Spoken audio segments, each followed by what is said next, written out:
오늘 우리에게 주시는 하나님의 말씀은 구약에 있는 열왕기하 13장 14절에서 25절까지입니다.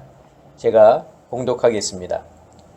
엘리사가 죽을 병이 들매 이스라엘의 왕 요아스가 그에게로 내려와 자기의 얼굴에 눈물을 흘리며 이르되 내 아버지여 내 아버지여 이스라엘의 병고와 마병이여 하매 엘리사가 그에게 이르되 활과 화살들을 가져오소서 하는지라. 활과 화살들을 그에게 가져오매 또 이스라엘 왕에게 이르되 왕의 손으로 활을 잡으소서 하매 그가 손으로 잡으니 엘리사가 자기 손을 왕의 손 위에 얹고 이르되 동쪽 창을 여소서 하여 곧 열매 엘리사가 이르되 쏘소서 하는지라. 곧 쏘매 엘리사가 이르되 이는 여호와를 위한 구원의 화살 곧 아람에 대한 구원의 화살이니 왕이 아람 사람을 멸절하도록 아벡에서 치리이다 하니라. 또 이르되 화살들을 집으소서. 곧 집음에 엘리사가 또 이스라엘 왕에게 이르되 땅을 치소서 하는지라. 이에 3번 치고 그친지라. 하나님의 사람이 노하여 이르되 왕이 대6번을 칠 것이니이다. 그리하였더면 왕이 아람을 진멸하기까지 쳤으리이다. 그런즉 이제는 왕이 아람을 3번만 치리이다 하니라. 엘리사가 죽으니 그를 장사하였고 해가 바뀜에 모압 도적대들이 그 땅에 온지라. 마침 사람을 장사하는 자들이 그 도적대를 보고 그의 시체를 엘리사의 묘실에 들이던지매 시체가 엘리사의 뼈에 닿자 곧 회생하여 일어섰더라. 여호아스 왕의 시대에 아람 왕 하사엘이 항상 이스라엘을 학대하였으나 여호와께서 아브라함과 이삭과 야곱과 더불어 세우신 언약 때문에 이스라엘에게 은혜를 베풀며 그들을 불쌍히 여기며 돌보사 멸하기를 즐겨하지 아니하시고 이때까지 자기 앞에서 쫓아내지 아니하셨더라. 아람의 왕 하사엘이 죽고 그의 아들 베나닷이 대신하여 왕이 되매 여호아스의 아들 요아스가 하사엘의 아들 베나닷의 손에서 성읍을 다시 빼앗으니 이 성읍들은 자기 부친 여호아스가 전쟁 중에 빼앗겼던 것이라. 요아스가 베나닷을 3번 쳐서 무찌르고 이스라엘 성읍들을 회복하였더라. 아멘. 기도하겠습니다. 사랑의 아버지 하나님 감사합니다. 저희들 주님 앞에 나왔습니다. 오늘 이 시간 말씀을 들으려 합니다. 말씀 가운데 역사하시고 말씀을 듣는 중에 은혜 받게 하시며 하나님의 음성을 듣게 하시고 말씀에 순종하는 저희들 될 수 있도록 주님 인도하여 주시옵소서. 예수 그리스도의 이름으로 기도하옵나이다. 아멘. 예, 사랑하는 성도 여러분, 지난 한 주간 주님의 말씀 기억하시고 또 말씀 묵상하시고 말씀에 순종하시며 사셨습니까? 우리가 하루하루를 사는 것이 하나님의 은혜인 것을 여러분들 깨달으시고 말씀 가운데 여러분들 은혜 받으시면서 또 그 말씀에 따라 살 수 있는 그러한 또 힘 얻으시고 위로 받으실 수 있기를 바랍니다. 자, 지난주의 말씀을 잠깐 돌아보면 남유다의 왕 요아스 제23년에 예후의 아들 여호아스가 북이스라엘의 왕이 되어 17년간 나라를 다스립니다. 자, 여호아스가 이제 죽고 그의 아들 요아스가 또 왕이 되어서 16년간 북이스라엘을 다스렸습니다. 자, 그런데 이 두 왕은 여전히 여호와 보시기에 악한 왕이었습니다. 악을 행했습니다. 자, 여로보암이 북이스라엘의 초대 왕이 되면서 베델과 단에 세웠던 금송아지 그 우상을 여전히 섬겼던 겁니다. 자, 하나님은 당신의 백성이 죄의 길로 가는 것을 계속 보고만 계실 수 없어서 이스라엘을 아람 왕 하사엘의 손에 그리고 그의 아들 베나닷의 손에 넘기셨습니다. 어려움을 겪은 여호아스는 하나님께 기도했고 하나님은 그가 여호와 보시기에 악한 왕이었음에도 불구하고 그의 기도를 들어주셨습니다. 자, 기도는 우리와 하나님을 영적으로 그리고 육적으로 연결하는 고리입니다. 우리의 신분, 자격, 상황 때문에 하나님이 우리의 기도를 듣지 않으시는 경우가 없습니다. 자, 여호아스가 악한 왕이었음에도 하나님이 그의 기도를 들어주신 것을 보면 잘 알 수 있습니다. 기도만이 하나님의 마음을 움직일 수 있고 또 기도는 하나님과 대화하는 유일한 통로입니다. 그런데 기도 중에서 가장 일반적인 기도, 간구의 기도죠. 근데 이 간구의 기도를 우리가 할 때 세 가지 사항을 기억하면서 기도해야 합니다. 자, 첫째는 하나님을 믿고 신뢰하는 마음으로 기도해야 합니다. 기도의 응답을 받지 못하는 이유 중에 하나가 바로 의심입니다. 그래서 야고보는 믿음으로 구하고 조금도 의심하지 말라고 말했습니다. 자, 둘째로 기도는 하나님의 뜻에 합해야 합니다. 기도는 예수 그리스도의 이름으로 하나님께 하는 것이지만 내 뜻을 관철시키는 것이 아니라 하나님의 뜻이 이 땅에서 이루어지도록 내 마음을 조정하는 과정입니다. 그래서 마태는 너희는 먼저 그의 나라와 그의 의를 구하라 라고 말하고 있습니다. 자, 셋째는 성령님의 중보를 의지하며 끝까지 기도해야 합니다. 우리는 종종 잘못 구할 때가 있고 힘들어 기도하지 못하거나 또 기도하지 않을 때가 있습니다. 그때 성령님께서 나를 대신해 하나님께 기도해 주십니다. 자, 이런 내용은 이제 제가 지난주에 말씀을 드렸고요. 오늘 본문으로 돌아오면 자, 엘리사가 죽게 되었다는 소식을 듣고 이스라엘의 왕 요아스가 그를 찾아갑니다. 자, 엘리사는 왕에게 활과 화살을 가져오게 한 후 자기 손을 왕의 손 위에 얹었습니다. 그리고 이제 왕에게 이렇게 이야기하는데 오늘 본문 17절을 우리 같이 보겠습니다. 이르되 동쪽 창을 여서서 하여 곧 열매 엘리사가 이르되 쏘서서 하는지라 곧 쏘매 엘리사가 이르되 이는 여호와를 위한 구원의 화살 곧 아람에 대한 구원의 화살이니 왕이 아람 사람을 멸절하도록 아벡에서 치리이다 하니라.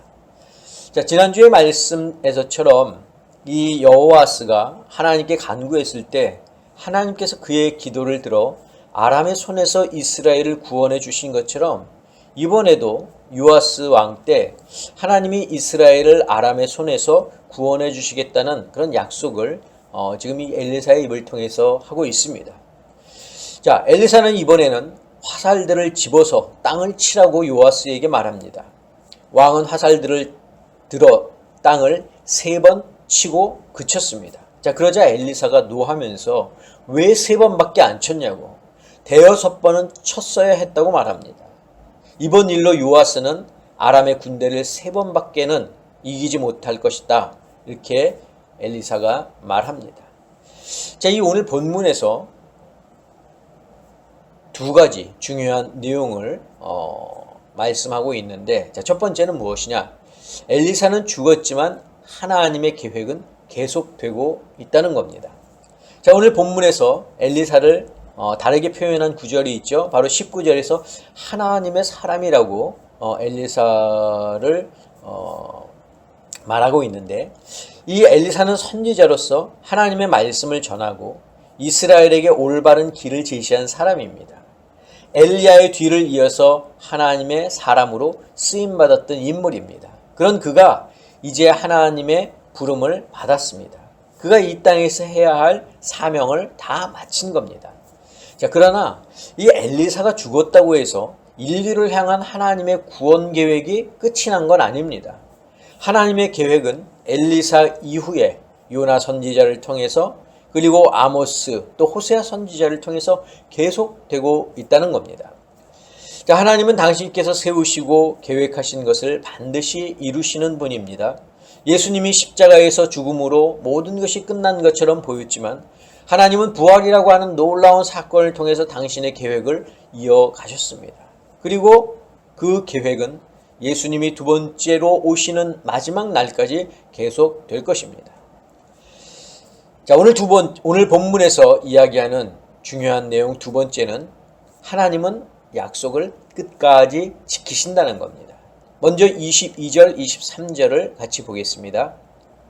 여호와스 왕의 시대에 아람 왕 하사엘이 항상 이스라엘을 학대하였으나 여호와께서 아브라함과 이삭과 야곱과 더불어 세우신 언약 때문에 이스라엘에게 은혜를 베풀며 그들을 불쌍히 여기며 돌보사 멸하기를 즐겨하지 아니하시고 이때까지 자기 앞에서 쫓아내지 아니하셨더라.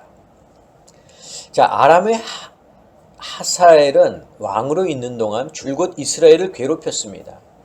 이로 인해서 여호아하스가 하나님께 기도했다는 것은 이미 지난주에 들은 말씀입니다. 그가 여호와 보시기에 악한 왕이었음에도 불구하고 하나님께서 그의 기도를 들어주신 이유는 오늘 본문 23절에서 기록한 대로 하나님께서 아브라함과 이삭과 야곱과 더불어서 세우신 언약 때문입니다. 이 언약 때문에 하나님은 은혜를 베푸셨고 그들을 불쌍히 여기셨으며 그들을 돌보셨던 것입니다. 자, 그렇다면 하나님이 아브라함과 세우신 언약이 무엇이죠? 그것은 땅에 대한 약속, 즉 가나안 땅을 주시겠다는 약속과 또 자손에 대한 약속, 즉 큰 민족을 이루게 하겠다는 약속, 그리고 복에 대한 약속이죠. 즉 너를 통해서 모든 민족, 열방이 복을 받게 하겠다는 이 약속입니다. 자, 하나님이 아브라함과 하신 약속은 그의 아들 이삭 때에 가서 다시 한번 재확인하십니다. 그리고 야곱 때에 와서는 그 약속을 확장하시는데 이제는 이 약속이 아브라함, 즉 개인에게 하신 약속이 아니라 이스라엘이라고 하는 민족 전체로 확대가 됩니다. 하나님께서 야곱의 이름을 이스라엘로 바꾸신 이유이기도 합니다. 그러니까 아브라함 개인에게 하셨던 약속이 이제는 이스라엘 민족으로 확대가 된 겁니다. 자, 그래서 하나님은 이 야곱의 형제들이 동생 요셉을 팔아서 애굽으로 가도록 하셨고 요셉이 그곳에서 터를 잡아 가족들을 이주하도록 하셨습니다. 비록 야곱의 후손들은 애굽에 살면서 후에 노예라고 하는 그런 신분이 되었지만 강대국이라고 하는 이 애굽의 보호 속에서 한 민족을 이룰 수 있을 만큼 그 수가 많아졌습니다. 때가 되자 하나님은 모세를 통해서 그들을 약속의 땅으로 인도하셨고 아브라함에게 하셨던 자손의 약속과 땅의 약속을 이루셨습니다. 바로 이 때문에 여호아스가 여호와 보시기에 악한 왕이었음에도 불구하고 하나님은 이스라엘을 불쌍히 여기셨고 아람의 손에 멸하도록 내버려 두지 않으신 것입니다. 자, 그런데 아브라함과 하신 약속 중에서 너를 통해 모든 민족이 복을 받게 하겠다 하는 약속은 아직 이루어지지 않았습니다. 그 이유는 이스라엘이 하나님과 맺은 시내산 언약을 파기했기 때문입니다. 원래 하나님은 이스라엘 민족이 제사장 나라가 되어 거룩한 백성으로 살면서 하나님과 사람을, 세상을 연결하는 역할을 감당하도록 하실 계획이었습니다. 하나님의 뜻과 말씀을 세상에 알리도록 하는 민족이 되게 하려고 하셨습니다. 그래서 하나님의 복을 세상에 흘려보내는 축복의 통로가 되기를 원하셨던 겁니다. 하지만 이스라엘은 그 사명을 감당하지 못했습니다. 제사장 나라가 되기는커녕 오히려 하나님의 말씀을 어기고 다른 민족들과 다를 바 없는 그런 모습을 보였습니다. 자, 그러나 앞에서도 말씀을 드린 것처럼 하나님의 계획은 한 사람이 죽었다고 해서 한 민족이 불순종했다고 해서 무산되는 것이 아니라 다른 방향으로 진행, 확대가 되는데 이스라엘이라고 하는 특정 민족에서 모든 믿는 자로 그 역할자가 바뀌게 됩니다. 자, 베드로전서 2장 9절 우리 표준 세번역으로 보겠습니다. 그러나 여러분은 택함을 받은 민족이요 왕의 제사장들이요 거룩한 국민이요 하나님의 소유가 된 백성입니다. 그것은 여러분을 어둠에서 불러내어 그의 놀라운 빛 가운데로 인도하신 분의 업적을 여러분이 선포하게 하려는 것입니다. 자, 이제 우리의 신분은 하나님의 택함받은 민족입니다. 하나님이 세우신 제사장입니다. 하나님 나라의 거룩한 백성이고 하나님의 소유된 백성입니다. 여러분, 신분이라고 하는 것은 그 사람의 삶의 모습을 결정합니다. 제사장은 제사와 또 예배를 통해서 백성이 하나님과의 관계를 잘 유지할 수 있도록 하는 사람입니다. 거룩한 백성은 불의와 타협하지 않으며 죄의 길을 걷지 않습니다.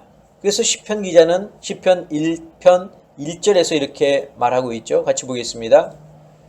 복 있는 사람은 악인의 꾀를 따르지 아니하며 죄인들의 길에 서지 아니하며 오만한 자들의 자리에 앉지 아니하고. 그러므로 우리는 택함받은 민족으로 또 세움받은 제사장으로 하나님 나라의 거룩한 백성으로 또 하나님의 소유된 백성으로서의 역할을 감당하며 살아야 합니다. 이것이 우리의 신분이기 때문입니다.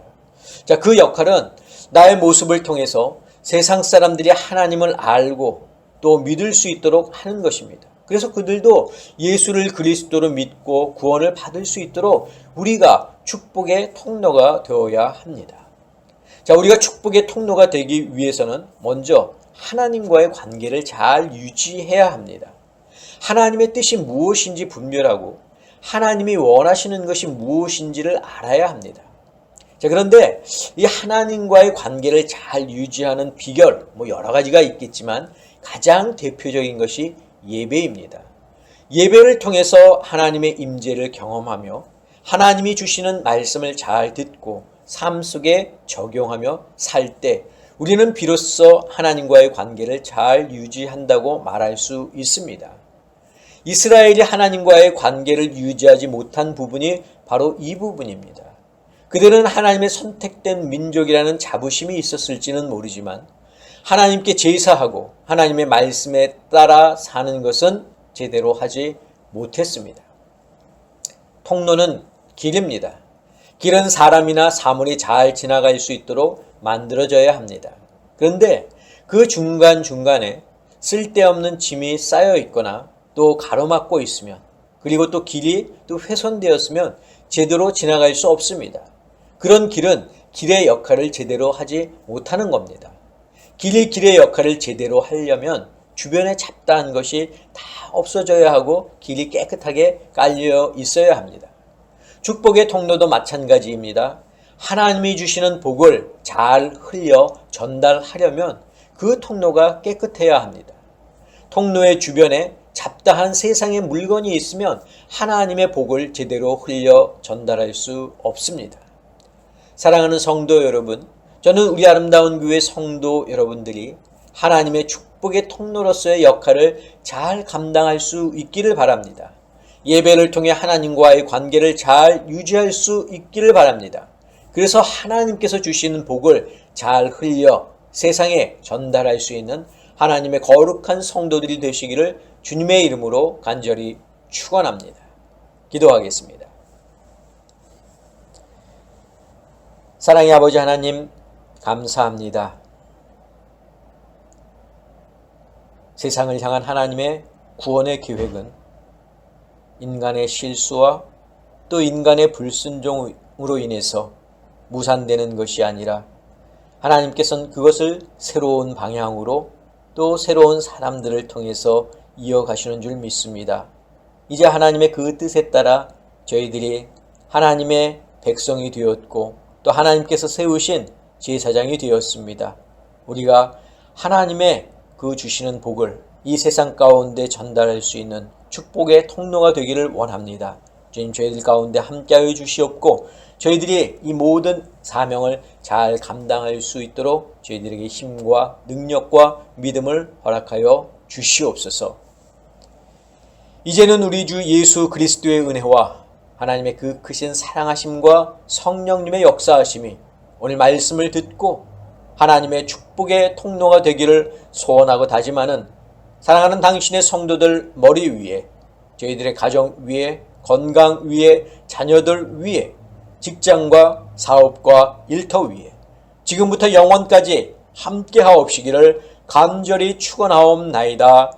아멘.